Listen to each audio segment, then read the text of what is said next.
What is up? What is up? What is up? This is You Already Know Who the Fuck I Am, man. I'm glad I was here to make it back another day. Man, what is going on? You already know who it is. You know who I ain't. I'm a broke motherfucker. That's who I am. Who I ain't is a millionaire, which I'm trying to do. But anyway, shout out to everybody at the Core Plantation. But y'all already know I'm going to hit y'all niggas with it right now. You already know I'm going to hit you with it. Did Jesus come back?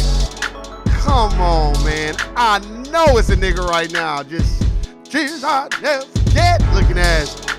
Teaching Sunday at school doing some sucker shit. While this system of racism and white supremacy is just hoops upside your head. You know, just kicking you all in the motherfucking teeth every chance they get. But you sit up here praying to these motherfucking Cesare Borgia motherfucking having ass niggas. Just pray to him. Like, hey man, why that shit? So that's what I'm praying to? Well, who is that? Oh, don't worry about who that is. Just pray. Just needs to pray. Hey, hold on, man. That makes a difference. Shout out to the homegirl Erica. She posted something. They must have deleted that shit.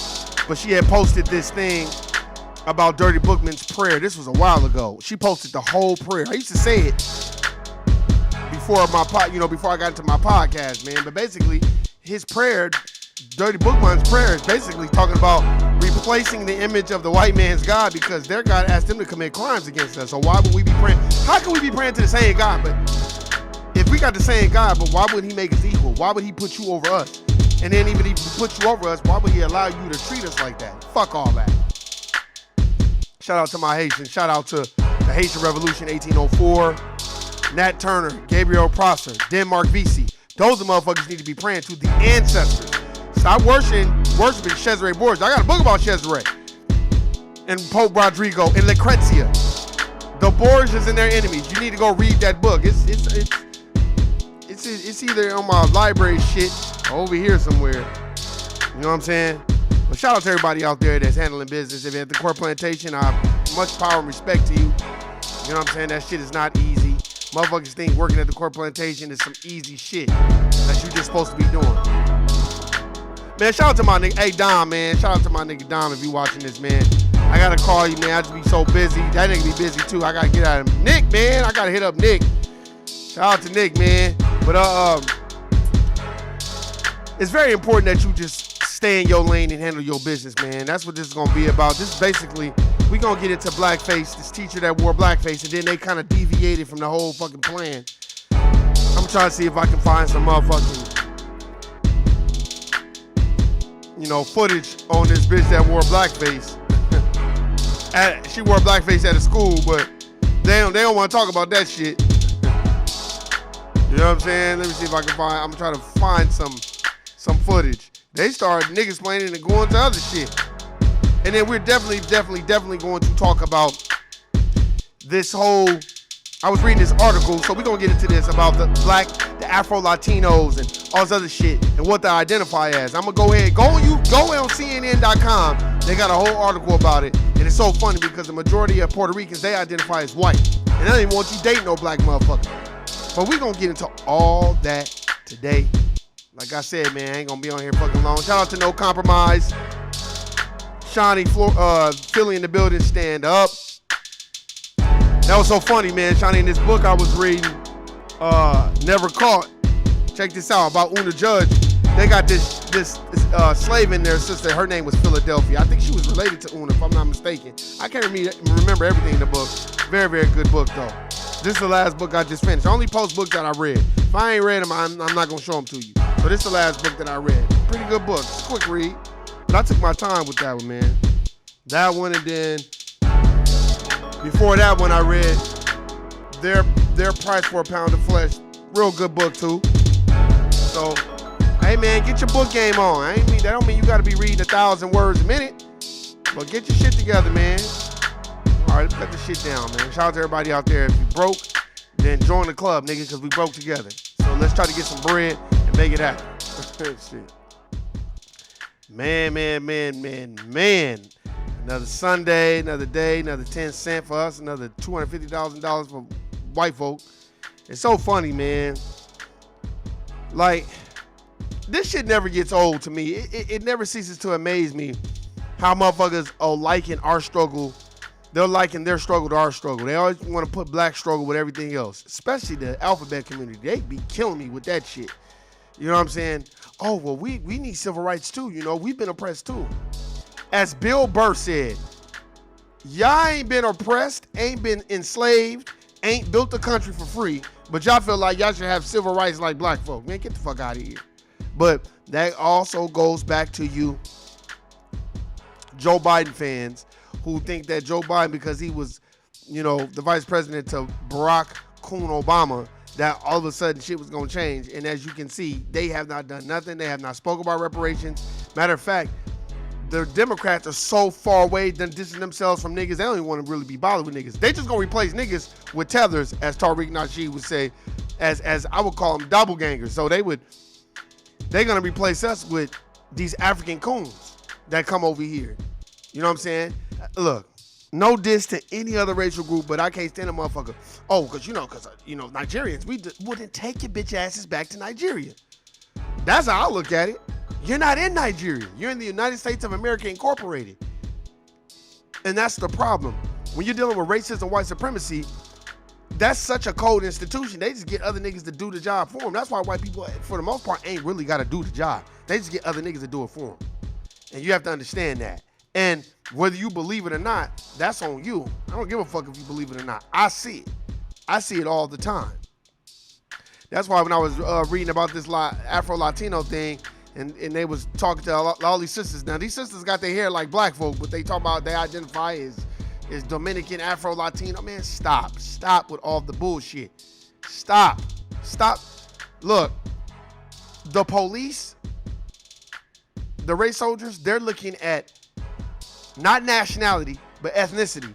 Ethnicity is white or black, not your nationality, because for the most part, the race soldiers, they don't give a fuck where you from. They don't give a fuck about, they looking at you as a nigga.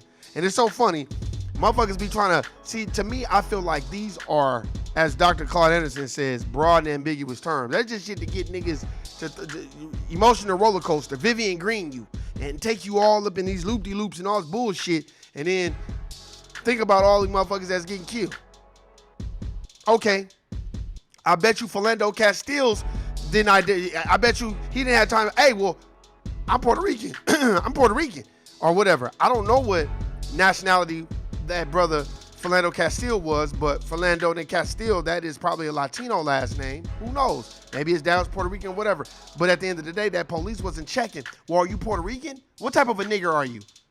You're a nigger to them. And that's the problem. So when they start giving you these subgroups, like, oh, well, I'm Afro-Dominican and I'm Afro this, and all of a sudden you're hearing this whole Afro-Latino. I never heard none of that shit growing up. At all. At all. In the 80s and the 90s, I never heard no Afro-Latino nothing. Nigga, either you was a nigga or you identified as a Mexican or a Puerto Rican. Matter of fact, it wasn't really a whole lot of Puerto Ricans in LA growing up anyway. It was a lot of Hispanics, which is not a race, Latinos, Mexicans. So I never really saw no Puerto Ricans and no Cubans like that. That's more East Coast. So growing up, it was either you was black or you was Mexican. And for the most part, a lot of Latinos, they raised their children not to be dating black people. As if we're the slum of the earth. But these motherfuckers is jumping over gates to come over here. But you want to treat niggas like we the slums of the earth. Man, get the fuck out of here. So, don't let these people fool you. I was even reading this article. I'm gonna try to play the audio of that too, where this Puerto Rican sister was like, yeah, my parents told me don't bring home no black person. Yeah, they're socialized this way. I understand that. That's why this black and brown shit, I don't believe in none of that.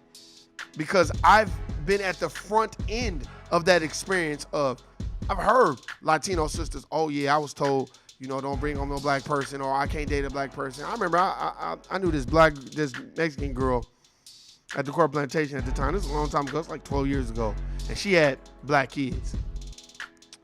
And I was just like talking to her about it, and I was like, so, and she didn't know I was like familiar with it. I was like, so what your parents say about you having black kids? Oh, my dad didn't like it. And I just kind of shook my head. She was like, what was that? I was like, that's crazy how they'll tell y'all, not to date us, but we're not the ones crossing the border to come here. Because all y'all motherfuckers are not from here. I don't give a fuck what nobody say. Everybody act like they foundational. And then a lot of these motherfucking Mexicans, they'll claim Cherokee Indian in a minute. And it's like, no, nigga, all y'all niggas is not Indian. Stop. Stop that bullshit. You know what I'm saying? It's just different things and different tools and makeup that you see that's going on, and you be like, man. And it never really bothered me, man, because I never considered myself the slums of the earth. I knew that middle school and high school, I knew black people were special because I watched everybody mimic us, copy us, like our music, dress like us, try to talk like us. Like, I watched a lot of that, so it never really bothered me when another racial group be like, oh yeah, I can't date. I'd be like, well, I don't give a fuck no way, because that shit don't bother me. I'm telling you, growing up, and I hated where I grew up. I talk about this all the time. I hated it. It wasn't a lot of black people, and the black people that were there, we were always at odds. See, I would have preferred to grow up in Monrovia or DeWarty, a place where it's predominantly black. You know what I mean? I don't want to be around no other. Nah, man, I'm good. Because they hate you because they ain't you. You know what I'm saying? And I really feel like it's very imperative that if you're in a what they call a diverse neighborhood and you're the only black person, just make sure your children and your nieces and your nephews, they are socialized around their people as much as you possibly can get them socialized around them, because they need to know who they are. Because a lot of times you socialize people around other racial groups, they identify with that racial group. I didn't identify with nothing but black. Sorry. I remember when the Wu-Tang album came out, all these Mexicans was fighting and arguing with each other about the Wu-Tang album, and I was just always looking at them like, y'all just like what we do. Y'all don't like us. Straight up. And I just knew it. And that's why to this day, I don't fuck with none of those motherfuckers, man, that I went to high school with. If at all, fuck them. Them motherfuckers don't know what it is to be us and white America. They don't give a fuck. So fuck them. That's why I hate going back to where I live. I go to LA all day, even though it's traffic. Move me to Monrovia. Move me to DeWarty. Fuck all that. I don't want to be nowhere around it where motherfucker want to treat you like a hostile individual because of the color of your skin when you're the reason why they're able to be here in the first place. That's why I never grew up hearing no Afro-Latina and none of that shit. And the thing about it was the dominant white society is genetic annihilation. So they're going to constantly remind you that they want you as a subpar group. They want you as a permanent underclass, and they're gonna keep picking out new people to dress up in blackface and do these sucker ass things so they can constantly remind you. And then they got these buffer class motherfuckers. They got these distractions. I like to call them distractions. You got all these racial groups. So you got the Dominicans and the Cubans and the Puerto Ricans, and there's no diss to none of them, but that's a lot of confusion. Well, are you black? Or now we're talking about whether they're black or not. I don't give a fuck if they're black or not. That don't got shit to do with us and building this country for free without reparations or repayment for what we did. Because let me tell you something. When you look up Gabriel Prosser, the Prosser Plantation, Nat Turner, the Turner Plantation, Denmark Vesey, you know what I'm saying? Jean-Jacques Dessalines. When you look up them motherfuckers want to sit up there arguing, well, I'm half Afro-Latino, right? No, nigga, them niggas was like, you don't like everybody that's dark-skinned like me. So I'm going to get on code with my people, and we're going to get y'all motherfuckers the fuck up out of here. See, the United States of America Incorporated, in my personal opinion, they know. That's why you hear this critical race theory. I don't even get into none of that shit. That's all distraction. That's what we like to call here at No, I Don't Know, the emotional roller coaster, the alligator roll, the loop-de-loop. Just take you all in these circles like alligators do. What do alligators do? When they grab you, they twist and turn you and flip you upside down, do all this sucker shit. You don't know where you're at. You all discombobulated. And that's what they do with race. They know that race is at the center of everything right now. So now they got everybody talking about, are you a black or are you a Latino? I remember I was watching Love and Hip Hop, and this one chick on there with the dark skin, she had an afro, but it was a fake afro. And this one dude was like telling her like, oh, you shouldn't identify with that and all this other stuff. But I'm thinking like, well, you're trying to identify with it because you're trying to gain the favor with the black community. And that's what people don't understand. They will use us to gain fame and step on our heads. And then once they get to where they is, I'm Latina. Look at Jennifer Lopez. Jennifer Lopez ain't dated a nigga since fucking Puff Daddy. When she wasn't nothing and she wasn't, you was doing the movies and shit, but yeah, you wasn't really all that. But Puffy Puffy was at his height right then and there. So let me date him. Now you dating Puffy. Then after that shit, you like, all right, I'm gonna go back to dating Latinos. Get the fuck out of here. Jennifer Lopez was saying nigga all on the track and all this other shit. I will give Fat Joe this. Fat Joe, he say nigga like a motherfucker. I think he identifies with both sides. That's just from what I've seen from Fat Joe. I don't think Fat Joe is like, well, I'm Latino and I don't identify as black. I don't think Fat Joe is like that. Excuse me. I don't think Fat Joe is like that. I think Fat Joe, for the most part, identifies with both. Because he grew up around black folk and he grew up around Puerto Rican. So I think he identifies with both. Because I remember, you're like, no. I remember I heard Fat Joe, tell this story about when he was with Kid Frost. And Fat Joe was like, Kid Frost taking him around all these Mexicans. And he like, okay, this is cool, but what's up with the niggas? Like, where the black people at? And Kid Frost was like, oh man, we don't really mess with the black people out here. And he's like, what? He's like, well, that's all I mess with out there in New York. And he was like, oh, well, yeah, man, we don't really mess with the black people out here. And he just was like, yeah, man, I can't get down with that shit, man. That's all I fuck with his niggas. You know what I'm saying? So I will give Fat Joe that. He didn't even have to tell that story, but he did. And he was like, man, the politics out here in Cali is crazy. And it's been that way. Let me tell you something, man. You better wake up. Here, let me try to play this blackface teacher making excuses. Let me see what I can get. Let me see if it'll play it. Motherfuckers want to play these commercials and shit. This ain't CNN. Fuck out of here, nigga. District has been embroiled in controversy for weeks, and tonight is facing even more scrutiny. It comes after a district staffer showed up to work in blackface. KGW's Mike Benner has reaction from the district superintendent and parents. Monday afternoon in Newburgh, as students stream out of Mabel Rush Elementary School, news about a staffer placed on administrative leave is just starting to spread. KGW has learned that employee showed up to work late last week in blackface. Kind of like a blow. It was bad to know it was in the Newburgh School District and then to find out that it was my daughter's school. It was just, surprising. District officials won't say why the staffer dressed in blackface, but the Newburgh Graphic reports that person wanted to resemble Rosa Parks while protesting. Stop. Rosa Parks was light-skinned, so you don't have to put on no blackface. That's a bunch of bullshit that they made up. Stop all that. Stop. The vaccine mandate. Vile. That was vile. And I was shocked. So because she don't want to take the craccination or the jab, she don't want to take the bullshit, so you going to dress up in blackface? What does being black has anything to do with the jab? See, they'll use anything. They'll be like, hey, man, you're violating my constitutional rights. Oh, well, nobody's hearing it? All right, well, I'm black. I identify as black. That'll give me the attention that I deserve. That's all that is. Let me just pull from the black community because that will gain more attention to me because that's what they doing. Look at everybody else. Look at the alphabet community. That's what I didn't like about Ellen DeGeneres. That bitch went on TV, had the nerve to come to try to liken the alphabet community with the black community.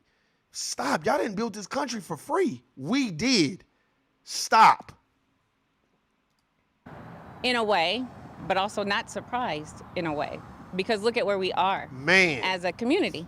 We're divided. We're angry. People are acting out in ways that they haven't before. District parent Ty Hardin Moore blames. And I agree. We're divided. I don't care what neighborhood you live in. First of all, I don't fuck with neighbors like that. I'll be friendly. I'll talk. I have a good time. I don't get into no religious beliefs, and I don't get into no political beliefs. Because you're not gonna like what I have to say. You're gonna very much look at me crazy, beyond me being black, and you're not gonna like that. I'm a little educated on situations, and I think most black people at this point in their lives are. If you really think about it, more black folk have invested in the stock, more black folk are reading, and more black folk are awakening and taking the red pill instead of taking the blue pill. So a lot of black people are like, hey, This is some bullshit, which I like about in this day and age. You know what I'm saying? And I'm not trying to to my family. I'm talking about, when I mean family, I'm not talking about cousins and distant relatives. I'm talking about my siblings. When my mother was alive and we would be at my mom's house Saturday and Sunday, we had these conversations 10 years ago. Every Saturday and Sunday, we'd be talking about the president. We'd be talking about the Federal Reserve. We'd be talking about taxes. We'd be talking about why is there so many people moving out here to Vegas? Everything is going to go up. People don't understand that about gentrification and redlining. We were having these conversations we had 10 years ago, before niggas started reading. We would always be talking about this shit. So I'm glad that a lot of other people are awakening to what the fuck is going on, because when you really look at it, look at your neighborhoods. Look at your neighborhoods, whether you live in a condo, apartment, townhome, or house. Look at your neighbors. Look at the people around you. You're going to start seeing that you're going to see your people that look like you move out and move outward, and then you're going to see people that don't look like you, that's a part of the dominant society, move in. And that's how gentrification takes shape and form. And you don't even realize you're being gentrified until everybody around you is white. And they might sprinkle in a Latino and a black person every now and then. But for the most part, it's going to be that way. And you're going to be divided. Because just because that black person lives in your community don't mean that they're going to be in alignment with you and be on code with you. Because a lot of black people that are not on code, they like to show out for the white dominant society and buck dance and coon. Newburgh School Board. This summer, Director Brian Shannon came up with a proposal directing the superintendent to get rid of all Black Lives Matter and Pride symbols in district facilities. See, they want to group us with the pride shit.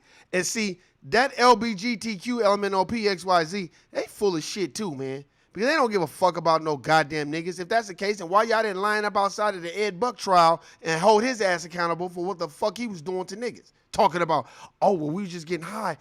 I don't know why they didn't wake up. I woke up, though. Man, and then they had 30 niggas testify. Oh, he been doing that. That's that Jim Jones shit. That's what he get off on. He like to get niggas high and then fuck with them while they sleep, and then hopefully they don't wake up. That's what he been doing. But motherfuckers want to act like, oh, well, that shit. And he was a big-time Democratic donor. So stop. The ban has since been altered to images that depict support or opposition relating to a political, quasi-political, or controversial topic, and the board is still discussing the matter. I really believe that they have unleashed something in this community that we have to address. And the thing that they've unleashed in this community, in my opinion, is racism. Just last week, we learned some Newburgh High School students participated in a Snapchat group chat called Slave Trade. Slave trade. See, this is for all you dumbass niggas out there praising Cesare, telling niggas to pray so you can get into heaven, but want to ignore that these motherfuckers are having conversations and the topic of conversation is slave trade. This is the type of shit that is going on. So stop. I can't stand a motherfucker that be like, well, they don't really know what it is. We got to explain it to them. I was watching the house bitches shit. What's the bitch? Oh, God, from the Jamie Foxx show. Garcelle Bouvet, the Haitian. And this bitch, I'm just watching this shit. First of all, I'm like, why did they pick her to be on a show with a whole bunch of white motherfuckers that got money? You don't got money like them. Of course, I get it, because you're not foundational. You're an immigrant. You're going to talk about Haiti, and I get it. Go ahead. And you're going to get on there, and you're going to step and fetch it, and you're not going to check these white women for how they act. So as soon as they get her in the group, instead of her responding to be like, y'all will never know what it is to be black in white America, because y'all are white, and everything is about race. And I'm going to always make it all about race, because that's who I am. And if you don't like it, I don't care. You don't know what it is to be me. No, this bitch start crying. And you know what? Then they start giving to her. You know why? Because they like to look at black people in a subservient position, in a weak stated position where you crying and you're sad. That's why they don't like motherfuckers that's like, you're not getting anything out of me. I'm not smiling with you. I'm not finna sit up here and agree with you because I think it's the popular thing to do. I'm not finna sit up here and co-sign the fuckery. It's like working at the corporate plantation. I always give this advice. Go in there, do your job, and get the fuck out of there. Stop smiling with motherfuckers. As Neely Fuller Jr. talks about in this book right here, it's called The Compensatory Counter-Racist Code of Ethics. I show this book all the time. The United Independent Racist Code of Ethics. If that's what, the United Independent Compensatory Code System Concept or whatever. Go get this book, because in this book, you know what he talks about? If you see two white people arguing, don't take a side. That's just two slave masters arguing about who has the biggest slave plantation. Because if they're not arguing about replacing the system of racism and white supremacy, then why would you take a side? You take a side on the motherfucker that's like John Brown. Why would you take the side of two people just arguing? Because you're in alignment more with someone? No. If they're not trying to replace the system of white supremacy and establish a system of justice, why even get involved in that? Think about it. Where they joked about how much they'd pay for their black classmates in a slave auction. On Monday, You heard that. How much would you pay? Look, I don't doubt that these are the conversations that go on at work. If they're going on at school, I did that last podcast about that professor that spit on that black sister and called her a bunch of niggas. This is what you're dealing with when you're telling your kids, go to school so you can get you a good job. A good job. And then basically you're reinserted back into the matrix.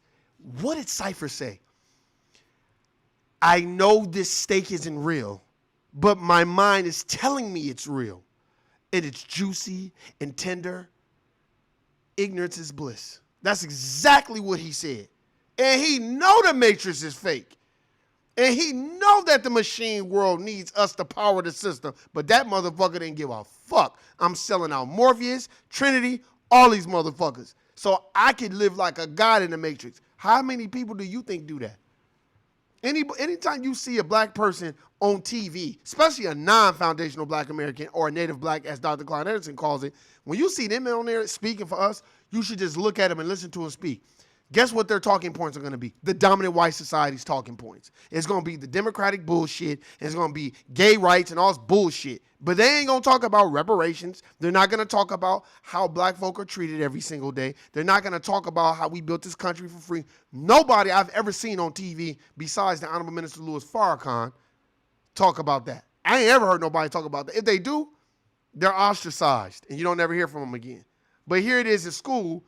These white kids are having a chat, and the name of the chat is called slave trade, and they're discussing how much they would pay for the niggas in their class. I'd pay this for this nigga. Well, I'll trade you this nigga for that nigga. That's what they doing. Lieutenant Dr. Joe Morlock addressed that and the recent blackface incident. The students of color of Newburgh deserve so much more. First of all, people of color, minority, those are broad and ambiguous terms, as Dr. Clyde Anderson teaches us. Why, Warren? Because people of color, that could be the Indian motherfucker or the Pakistani motherfucker at the 7-Eleven trying to sell you a squishy. That could be anybody. That could be a dark Latino or a Afro-Latino, right? Minority could be a Karen, a white person. A white woman is a minority. Motherfuckers don't even know that. So when you use those terms, you have to correct people. Hey, man, don't say that. Why? Because don't say no people of color. No, you need to identify me specifically. Foundational black American, native black. Don't identify me with everybody else because everybody else didn't build this country for free with no repayment. How many fucking home builders in the United States of America, Pulte, KB Home, D.R. Horton, Liberty, Lion, Toll Brother, Touchstone, America's West. How many of them are building houses for free and let niggas live in them? No, they're building you a slapstick house and charging you $500,000. I already did a motherfucking podcast about that shit. So you should already know what it is. But it's okay for us to build the shit for free, right? And then come February, we talking about Harriet Tubman and Frederick Douglass. Every fucking year. That's all I heard about. And Martin Luther King. I never knew who Gabriel Prosser was. I never knew who Nat Turner was. I never knew who Denmark Vesey. I never knew about Jean-Jacques Dessalines and the Haitian Revolution. No, because we too busy in church. Jesus, I'll never forget, and read your Bible, pray every day, and go to school so you can get a good job. This goes against everything I and the vast majority of NSD staff believe, and it is unfathomably offensive. Then if it is, then why are you reading the speech? You should just be able to go up there and be like, we don't condone this behavior. These people will be dealt with and reprimanded, We don't play this. This is the reason why black folk feel the way they feel. This is why they are very closed off and don't want to be bothered with every other racial group, because this is the type of behavior that goes on behind closed doors. And then when it's revealed, everybody acts shocked and act like they don't know what the fuck is going on. Stop. Found out all of this has some parents second-guessing their decision to send their kids to Newburgh schools. It's just one thing after another. And for a parent, I think you question, sending your kid to school after a while. I mean, I do. The district would not tell us if this employee involved in the blackface incident is on paid or unpaid leave. Because they're on code. That's why. That the Human Resources Department has launched an investigation that could result in a number of disciplinary actions. When they launch an investigation, that's white people investigating white people. What do you think is going to happen? Not a goddamn thing. And that lady's name, because I got her on my phone, that lady's name that dressed up in blackface is Lauren Pefferly, or whatever the fuck her name is. That's her name, by the way. And they won't play the interview because I saw the interview of her talking. They showed the words. This bitch was like she was talking about Rosa Parks and some other shit, talking about the crackination and all this other shit, but it was really no justification. There's never no justification for a motherfucker dressing up in blackface. Stop. Including termination. We'll, of course, stay on top of the story. Reporting in Newburgh, I'm Mike Benner for KGW News. Stop. Motherfuckers don't give a fuck, man. Y'all niggas better wake the fuck up, man. Telling you. Wake the fuck up, man. Just like I'm telling you, I'm about to go over this shit real quick. Hold on, let me see if I can get. Man, I hope they ever. I want to play. Here, let me see if I can get it. Yeah, because I want y'all to hear this shit. I didn't went over my time, but I want y'all to hear this shit about this Afro-Latino shit, because this shit gonna blow your mind. I was laughing when I was reading, because I was reading the article, and I'm like, and no, this is no diss to my Latino brothers and sisters, but this is the type of bullshit and distraction that goes on in the United States of America Incorporated. But I still want you to hear what the fuck is going on, because this is what is being socialized to the Latino community. Facts. I'm proud to be black and Latino in America. I grew up being embraced by African Americans and then being treated like low man on the totem pole by a lot, not all, Puerto Ricans.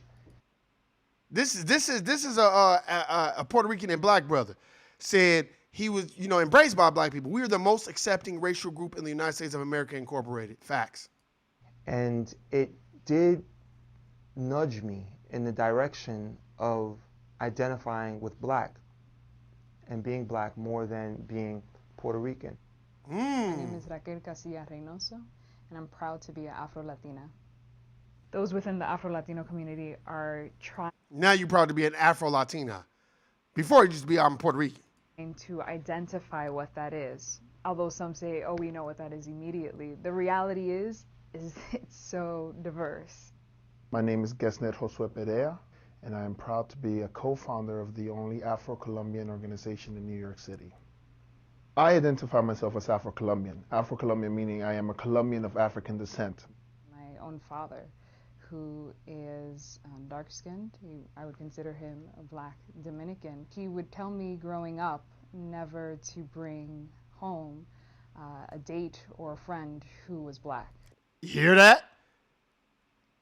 But this is our black and brown coalition. This is why motherfuckers wake the fuck up. Listen to that. They're telling you what they've been socialized.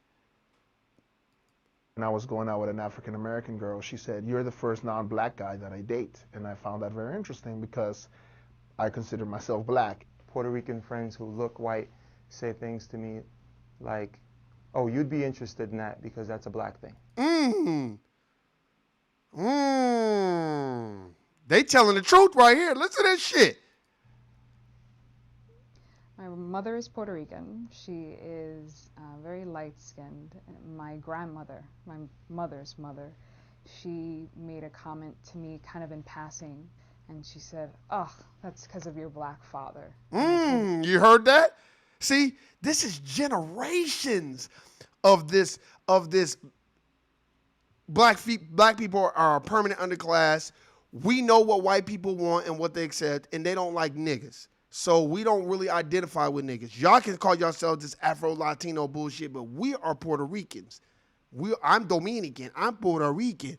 I don't identify as no nigga. And y'all niggas better wake up and understand that. But they'll identify as a nigga when it comes to making music. Cardi B, Nicki Minaj, when it comes to making our music, they'll identify as a nigga. But when it comes to everything else, I Dominican. To my mother, she began to cry. And she said, well, you know, not everyone is happy that I am with your father because he is dark-skinned. Told you. I remember a fellow student who told me there are not that many black people in this class, and there were a lot of us who were Latino, and I felt I was taken aback by that because I said, well, we're black too, and he said, not really. You look black, but you're not really black. You're not. My father had me straighten my hair because it was too difficult to manage. Every day I see my Afro-Latino students struggling with whether or not they should embrace their black side or whether or not they should embrace their Latino side. For a person of African descent who is Latino, there is that tension of being black and being Latino, which sometimes is seen as separate, but it should really be something. It is separate. As equal. One of the biggest things that we should be doing is listening to each other's stories. And if we do, we'll notice that we have a lot of the similar struggles. And no, we don't have a lot of similar struggles. I'm sorry. See, put me on that panel. I'd be like, how do we? Because this is the United States of America Incorporated. How many books do you want me to get where it's talking about what has been done to foundational black Americans? Harriet Tubman wasn't no Afro-Latino. Stop with the bullshit. Like, motherfuckers be bullshit, man. Stop. Nat Turner, I ain't heard no slave master talk about, well, man, we can't go too hard on Nat Turner because, you know, he is Afro-Latino. He's a Puerto Rican. Man, get the fuck out of here, man. Like, stop with the bullshit. But this is the type of rhetoric and banter and bullshit that goes on that we'll join in that shit and we'll partake in the bullshit instead of shutting it down. Like, look, you know, whether you identify as Afro-Latino or whatever the fuck it is, that's not my problem. My problem is trying to replace the system of racism and white supremacy and establish a system of justice. When you start hitting people with that, either you on code or you not. So if you're Afro-Latino and you are for establishing a system of justice, fine. Then we can be on the same page. But if it's all this other shit about all Afro-Latino, they look, these people are telling you what their parents and their parents' parents is telling you. They don't identify as black and don't fuck with no dark motherfuckers, period. Histories and, you know, great jokes and family stories. I think that it's very important for upcoming generations to be able to say that they recognize who they are completely. I do think that there is a divide sometimes, and I just think it comes from a lack of understanding that we are more equal than we are different. I would like to be in more spaces where people see me and say, you're a black Latino. That's normal. That's not normal. I just want to play. I ain't going to play no more. But that's the type of shit that I'm talking about. I just thought I would hear. I know, Shawnee, I know y'all going to be like, man, what the fuck? But, hey, man, to each his own. Remember this. You don't have time for that. This is what you do have time for. Waking up, taking the red pill, discarding the blue ones. Give the blue ones to the white motherfuckers. Take the red pill and get out of the matrix and understand that you need to stay in your lane, handle your business. Don't talk about no critical race theory. Don't talk about no bullshit Afro-Latino shit. First of all, Tekashi Snitch 9 was nigga this and nigga that and nigga this, and then when it was all right, well, you going to prison, motherfucker. I Latino. I not blind Latino. That nigga changed up his image and everything. Start telling all those niggas he was hanging out with. See, that's what y'all niggas get. You better wake the fuck up. I don't give a fuck about who you identify with at this point. Black folk don't need you to identify with black. Fuck all that. Stay your ass over there where you been. That shit don't bother me. Like I said, look, where I grew up, it was black or Mexican. And the Mexicans were not nice. And they treated niggas like shit for the most part. And the Mexicans that were actually kind of cool, they didn't really speak up on no bullshit because they didn't care, because it didn't affect them. That's why I hated where I grew up, and I wish we would have been more around our people. Does that mean that I hate Mexicans? No, I do not hate the Mexican community or the Hispanic community. No. I got love for my Latino brothers and sisters, but I'm not going to sit up here and act like that wasn't done to me and my people. I'm not going to sit up here and act like they didn't write nigga on the wall every day. I'm not going to sit up here and act like that's not. I done heard that 1,000 times. Oh, yeah, I can't date a black person. I be looking at them motherfuckers like, as if you come from money. You ain't Britney Spears. You ain't got no fucking money. The fuck out of here. But the dominant society has all these other racial groups feeling like they're above us because they have created a permanent underclass when it comes to foundational black Americans. To me, they made it where we're going to be permanently under everybody else. And that's why other racial groups out the gate, they treating us like shit. They divide and conquer. That's why you go to the court plantations, what they do, they divide and conquer. They look for the coons and the sambos first. And then, trust me, you don't think they didn't try to approach me on some sambo shit? I'll just be looking at their asses like, nah, man, I don't fuck with that shit. Maybe I did some sucker shit before. I don't know. I'm not perfect. But as I got older, I realized, ooh, that was some sucker shit I did. I ain't doing that shit no more. That's why I don't smile with them. I'm not trying to hang out with them. I hang out with my people all day. I smile with my people all day. But I'm not doing that with no other racial groups because at the end of the day, we have to have intrinsic value in who we are as black folk. But hey, man, that's my time. I already went over 13 minutes, 14 minutes. Y'all already know what the fuck it is, man. Enjoy your motherfucking Sunday. Stay in your fucking lane. Don't allow anybody else to get you off what you need to be doing. Be focused. If you are a person that know everybody else's business but don't have no business of your own, you got a fucking problem. If you are a person that is more worried about everybody else than yourself, you got a problem. If you are in your 40s and in your 50s and you're not worried about what the fuck you need to be doing with yourself and worried about what somebody gonna give you, you have a fucking problem.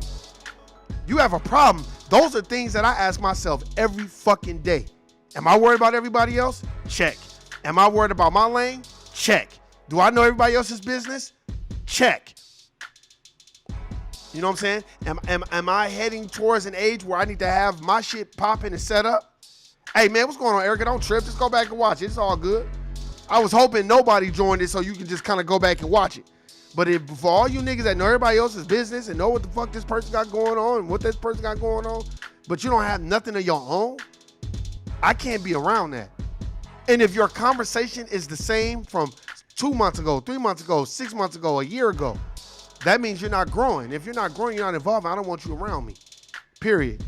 I don't have time for that shit. And for all you time-wasting motherfuckers, look, man, if you on the phone with somebody, you need to look at the time on your phone and start counting down and give people a time limit. Don't let people waste your time, man, and drain your energy. It's a lot of energy vampires around here. They just come around you, suck up all your good energy, and then they going about their motherfucking way. So let's be conscious and conscientious of our time. Don't waste nobody else's time. Don't let nobody waste your time. For real, for real. Remember that. And going about yourself. Look, let me tell you something before I get off of here. That shit don't bother me, man. Like, I was watching a long time ago. I was watching Sling Johnson from Black Jesus. And he was on a podcast and he was like, I don't like niggas that want your number. If you don't have that type of communication with people, what do you want my number for? And that woke me up. So I started going through, and people that I really didn't deal with on a daily basis or on a monthly basis, I would delete them. You know what I'm saying? And not no diss, I don't take it personal. When motherfucker be around me and kick it and chop it up and then you go, man, do your thing. Because I know my lane. Once you know who you are, you know your lane. None of that shit is personal. It's all business. And it don't bother me. And the reason why it don't bother me, I think it's because when you know who you are, you know where you're going, you don't give a fuck. Remember that. Don't let people waste your time. Whether they're your family, friends, whatever. Motherfuckers know, Erica, motherfuckers know. My motherfucking family and relatives know. You better not call one with no bullshit. That nigga ain't gonna, first of all, he ain't gonna answer the phone. Second of all, you better get right to the point. Because that nigga gonna be like, all right, man, what you want? I'm busy. My time is precious to me. What about yours? Hey, man, shout out to everybody out there. Love, live life, stay in your lane. If you're talking about, man, you know, people of color, we all equal. Guilty, nigga, you a Sambo, and I don't fuck with you. Or a mammy. I'm out. Peace.